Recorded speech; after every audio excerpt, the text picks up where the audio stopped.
And here we are once again. As you can tell, a little bit of a change of scenery, but it is Halloween again. Did you enjoy the last episode? Did you enjoy the jump scare?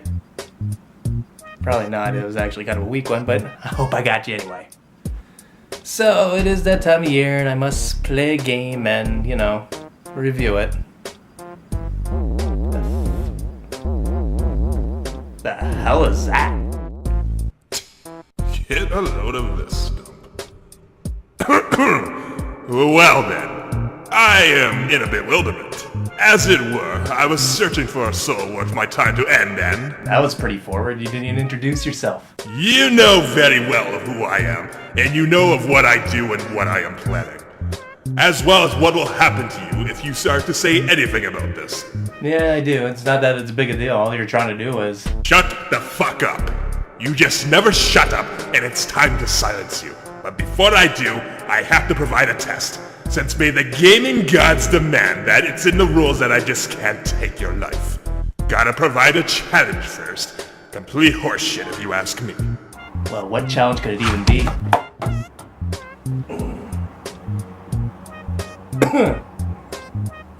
Luigi's Mansion?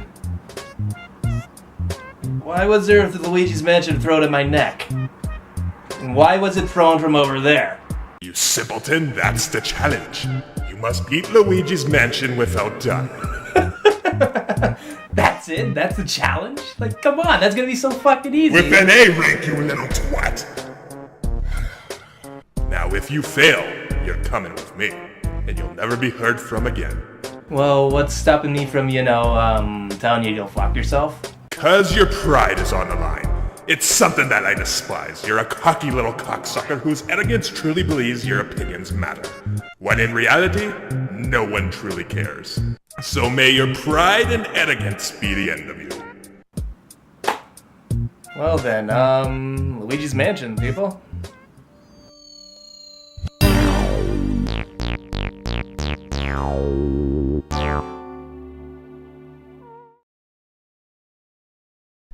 So, as far back as I can remember, Luigi has been one of my favorite video game characters. Even before his traits became mainstream and he was still just a palette swap for the most part, there was just something about the green brother that always stood out to me. Any game that featured him as a choice, I picked him. If I was playing Mario Bros. With a friend, I insisted on being player 2. Hell, even if I wasn't playing with someone else, I would still pick 2 players and kill off Mario. I never had any intention of playing as that little fat fuck. So, a game where Luigi was a star? Oh, hell yeah, I'm checking that out. This is gonna be awesome! So I get to go rent this game, bring it home, pop it in, and I just wasted my whole fucking weekend. An educational game? My small mind couldn't comprehend that this was a game about learning, let alone the fact that Nintendo, my best buddy in the whole wide world at the time, just betrayed my 6-year-old self. You'd think this would have been a good lesson for me. No, despite a game with Luigi on the cover fucking me over once, I was so excited for Luigi's Mansion. It had Luigi and ghosts that I was very much into. What could go wrong? Thankfully, nothing, but the very concept of this game could have been easily just as disappointing as Mario is Missing was. Cause think about it, this was a Mario launch title for the GameCube, and yet the key aspect that makes a Mario game, jumping, wasn't even a thing in this game. Not to mention that at the time it was so radically different that in reality, Luigi's Mansion could have easily been the perfect storm if the mechanics were off by even a little bit. Instead, it's now considered a beloved classic. But anyway, let's get started. One day, Luigi received an unexpected message. You won a huge mansion! Naturally, he got very excited and called his brother Mario. Mario, it's me, Luigi. I want myself a bigger mansion. Meet me there and we'll celebrate. What do you say, brother? I say you guys are a bunch of fucking dumbasses, that's what I say. Don't even question it whatsoever. Let's celebrate. Luckily, the game is quick to make fun of him too, so it's self-aware at least, but what the fuck is wrong with Mario, though? You can't tell me that mansion didn't look sketchy to him, and also, was that your mansion, asshole? No! I don't care how close you are to your brother, unless he gives you a key, you don't enter someone else's home without their permission, you bastard!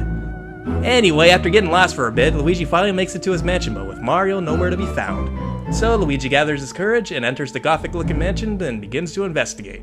Well, more like Call Up for Mario, probably one of the most pointless features I've ever seen in a video game. Like, honestly, this thing does fucking nothing. So, after a bit of browsing, he has a run-in with a ghost, only to be saved by this little troll, Professor Egad. Which he goes on to tell Luigi about what's up with the mansion, his backstory, that he spotted Mario going into the mansion pretty much guns blazing, and how the hell does Luigi understand this little prick? It's pretty clear Luigi is speaking in English, yet somehow he can understand his gibberish? Also, I made sure it was gibberish, not some language I don't understand. Yeah, that's the last kind of faux pas I need to make on this site. So after some training and a visit to the art gallery, you just gotta love this. Such exquisiteness, such beauty. Take this painting for example, this shade of white. Oh, superb. And the framework on this little number. Oh, perfection. That's some nice wallpaper. Also, what the hell is up with the statues in here? This always annoyed me. Whenever you shine the Game Boy Horror on it, it makes a point to point out that the statues have some importance since they're highlighted in green, yet to this day they have been nothing but a tease. Not that kind of tease, you horny little fucker.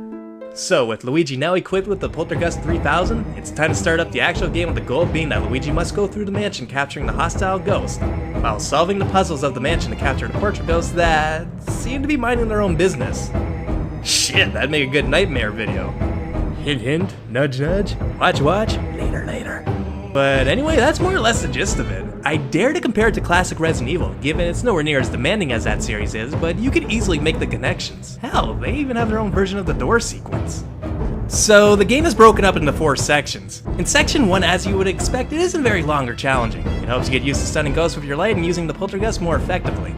For the most part, the flashlight and glorified vacuum does what it needs to, but I feel it can be finicky when it wants to be.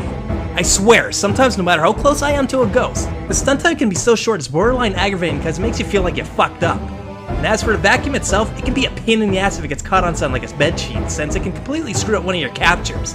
But the worst is when you have to aim at something. Like this part in section 3 where you have to shoot the moon with a meteor. Your position has to be so perfect, and since it's on an angle, it can be very tricky to get right because if you're off by even an inch, you ain't fucking hitting it. Oh, I hate this part. But thankfully, this is a very rare occurrence, so it's something I get over pretty quickly. But before I get back into the main game, I want to talk about this game's attention to detail. Like, straight up, this game is beautiful to look at. Okay, sure, by today's standards it'd be nothing to write home about, but back in 2001, this was a huge step up from the N64. Might have been a couple muddy textures here and there, but for a launch title, I still say it's one of the more impressive GameCube games graphically. Not to mention, they nailed the art style and the atmosphere with its lighting, or should I say lack of lighting. It honestly feels like this is a haunted mansion, not just a haunted attraction. And to me, I feel the developers were able to achieve this so well is because Luigi's Mansion is a pretty short game, one of its biggest complaints.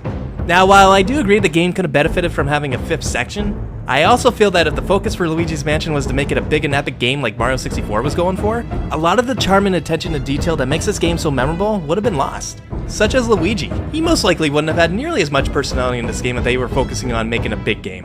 You compare Luigi's in-game model to Mario's model from Sunshine and you'll see exactly what I'm talking about.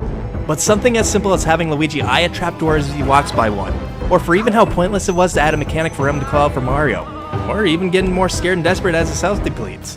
Examples like this show that sometimes, less is more. Oh, and word of advice, don't forget to leave the game running while Luigi is nearly dead, or else people are gonna think you're watching a Luigi porno with his...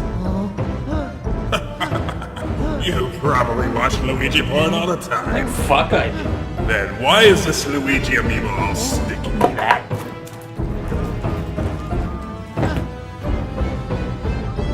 So we are now up against our first portrait ghost, which as seen here can't be simply captured by shining a light on them. To do so, you have to figure out what will make them reveal their heart to you.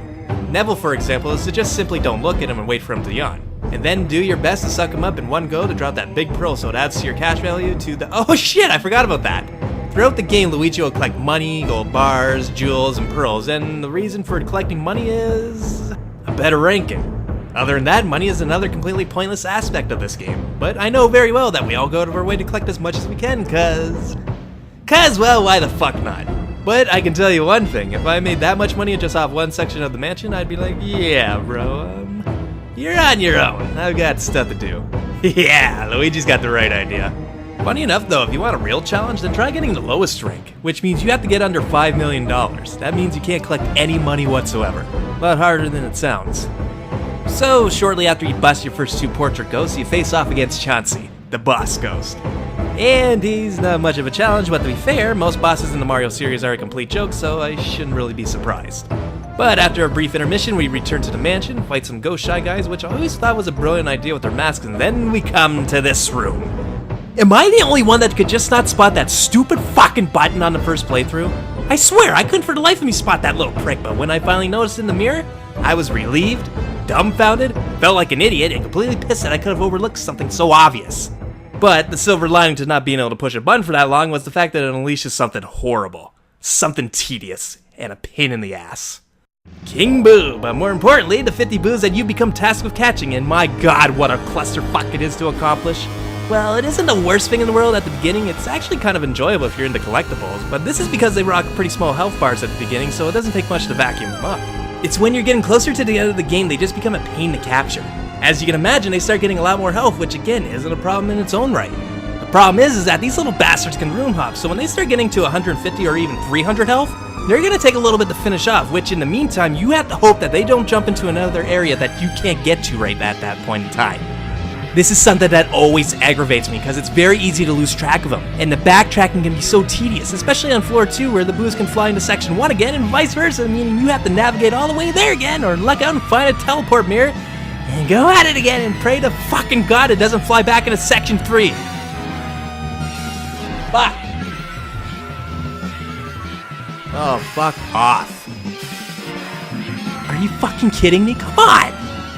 Jesus fucking Christ, will you fuck off already? This is fucking getting ridiculous. Fuck off. So yeah, that's probably the biggest boner killer in this game. Boner killer? You sick and inconsiderate at the same time, asshole. So after a while, you'll come across the other collectibles in the game. Element coins and Mario's items.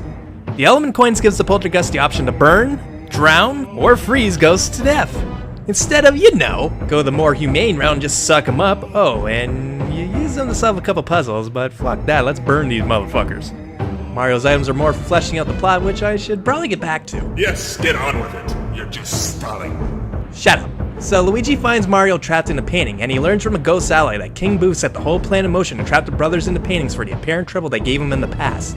But he isn't alone. Somehow he resurrected Bowser from the dead, which I admit I still find a little unnerving. In the Mushroom Kingdom, even when you're a pile of bones, you still don't die. So what the hell did Mario do to him to actually achieve death? We sure we want him out of that painting? Creepy. Well, all there is now is to get that A rank. Now, cue the retarded montage where I apparently struggle playing a game.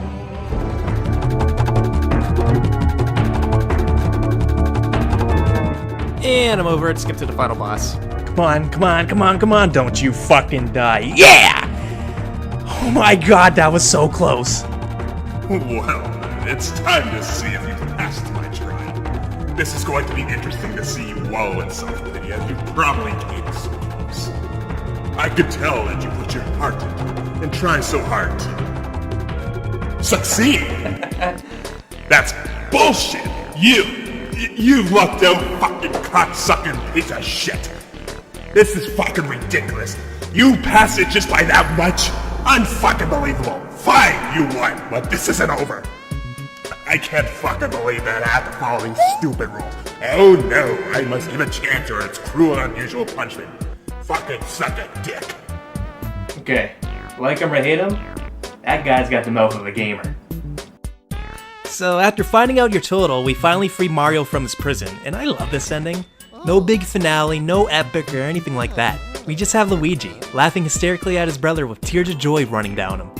To me, this was one of the most believable scenes I've ever seen in a video game. You could just feel the love Luigi has for his brother. The relief he feels that despite all the odds that were against him, his brother is safe and he can finally relax and be at peace once more. But we aren't done yet. Oh, no. Egad, it's time to expose you for who you really are, you sick little fuck. So click on the annotation to jump right into the bonus episode of Nintendo Nightmares. Or if you need a break, maybe check out my Facebook and Twitter pages, or even my website. Again, I'm sorry for taking so long with these videos, a lot of brick walls this year, but I think they're all torn down now, so we should be good to go. But anyway, I hope you guys have a great and safe Halloween this year. I'll see you in the next one.